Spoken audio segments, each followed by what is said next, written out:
Hey, what's going on, guys? It's Paul with Spheric Reptiles, and I brought my friend Sugar, our pastel calico, to discuss this topic of how much does it cost to buy a ball python.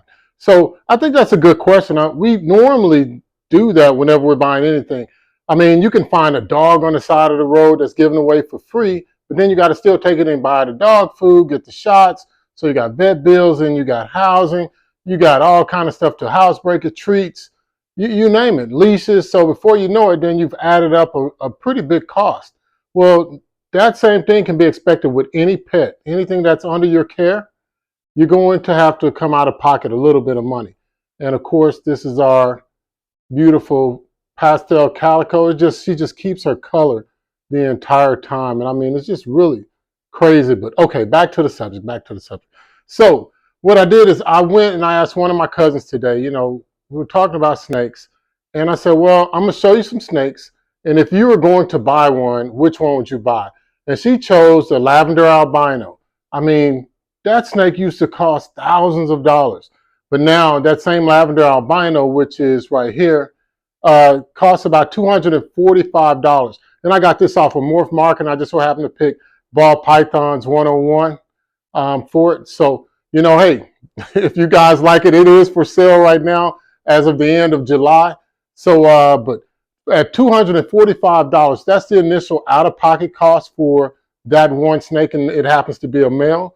And then the second thing that you'd have to get before, I would say get this before you even got the snake, would be an enclosure. So you can either go with a 40-quart tub and just put hides in it. So a 40-quart tub from Lowe's or Home Depot, and all of the places that I'm listing are in the description, guys, is about 15 bucks, 14 to 15 bucks.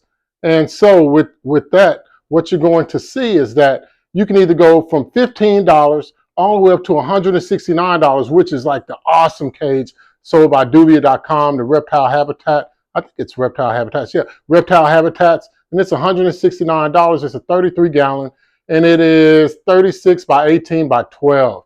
That can house your ball python for their entire life. So you got one or two ways to do it. You can either start small and get big, or you can buy everything you need all at once. But those are the two things. So now you got your ball python, and now you got your enclosure. So what else do you need? Well, you need a water dish, and you can get that from Dollar Tree, Walmart, or Dollar General, I would say, for about $2. They happen to have stuff like that on sale all the time. And with water dishes, it's really no need to go overboard with it, because you're going to probably replace it anyway. It's best to probably have like 2 or 3 of them, so that way it makes your water changes a lot smoother and quicker. Let's see. Oh, the biggest one, the cost of rodents. So I always see people talking about their rodent cost, and they're cheap, man. They're talking like $3. I'm like, what the fuck? I never see rodents for $3 live. So I'm gonna say that you're buying them alive. Now you can convert them to frozen thawed, but that's a little bit different. We got another video on frozen thawed, and where you can get them and the sizes that you would need for your ball python.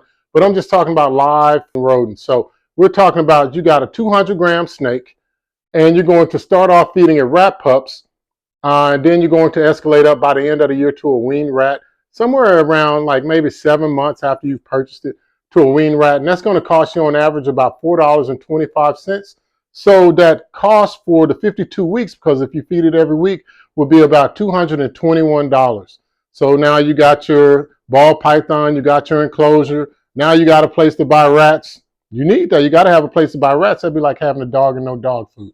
And then the last thing, you got your water dish.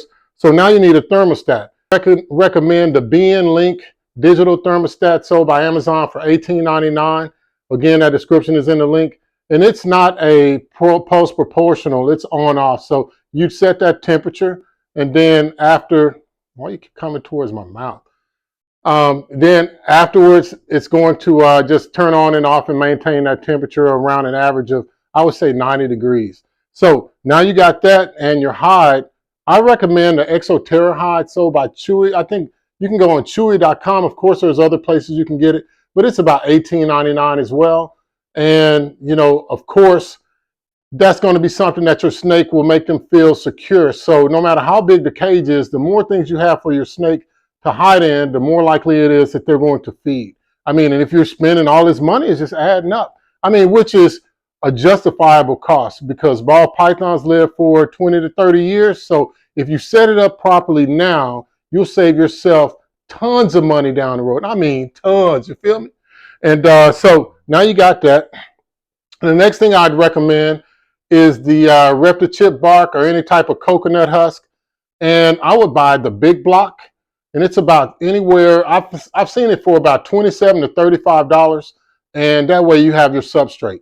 You must have substrate of some sort with your ball python. And I would recommend the Reptichip because if they swallow a little bit, it is digestible. I mean, it's coconut fiber. So we eat coconuts, coconut fiber, same thing, in small amounts. Now, so we've got to all of the things. Now we got to get to how you heat your ball python. So Sugar here likes belly heat. I mean, she just mows rats down when I put the belly heat on her.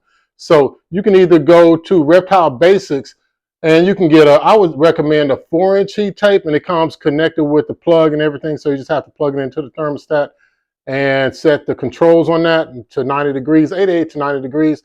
And the thermostat will take care of the rest. But it's a great undertaking heater, and it'll last you probably for the life of your snake unless you happen to cut the wiring or something like that.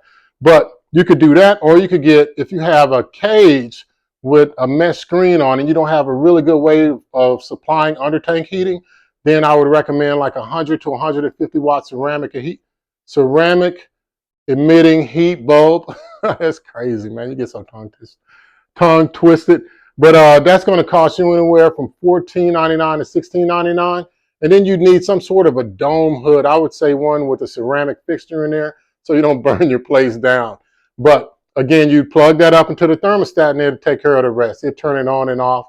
And that could be set up to you. So now you got all of this stuff. And I've told you the numbers. And of course, I'll put those in the descriptions in the last page of this video at the very end. But the biggest thing is how much will it cost you to heat it? I think that's a good question. So I went to txu.com and found out that they charge 11 cents per kilowatt hour.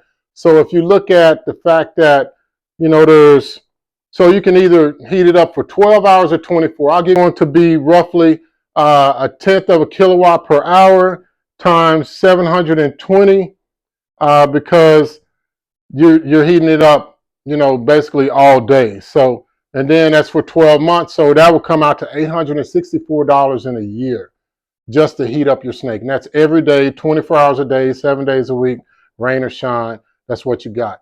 So if you were to actually just do 12 hours, then you could take half of that. So instead of $864, you end up with $432 a year to just heat your snake. Now, that sounds like a lot. But again, if we were to put that in comparison to fish, you'd be spending about the same amount to heat up the fish tank. You spend way more than that on your dogs and your cats. So of course, reptiles live a lot longer and there's really no vet bills attached to it. So that's one of the main benefits of having a reptile. But the total cost of all of everything, so I calculated a low end and a high end. And we had to do this for our business plan anyway. That's where I got this idea from. The low end is roughly about $970 per year. And on the high end, I found that it would be about $1,606 or $1,600 a year. So, guys, this is a serious decision when you go to buy a ball python or any reptile or any animal. We don't want to just buy animals and then end up saying, well, what do we do with this animal when we get tired of it? You should already research and research before you go and you buy any animal. So if you have one ball python versus, you know, 3 or 4, it's that kilowatt hours just goes up a little bit per foot. So you could still do that. So for us to heat up 25 snakes is no more than really to heat up 10 snakes. So, you know, this is what we love to do. So it's well worth it. And you can see her underbelly. It's just so awesome, right? But hey guys, I hope this helps you determine how much it costs to actually buy and own and raise a ball python. So until next time, guys, please like and subscribe, and I'll check you later.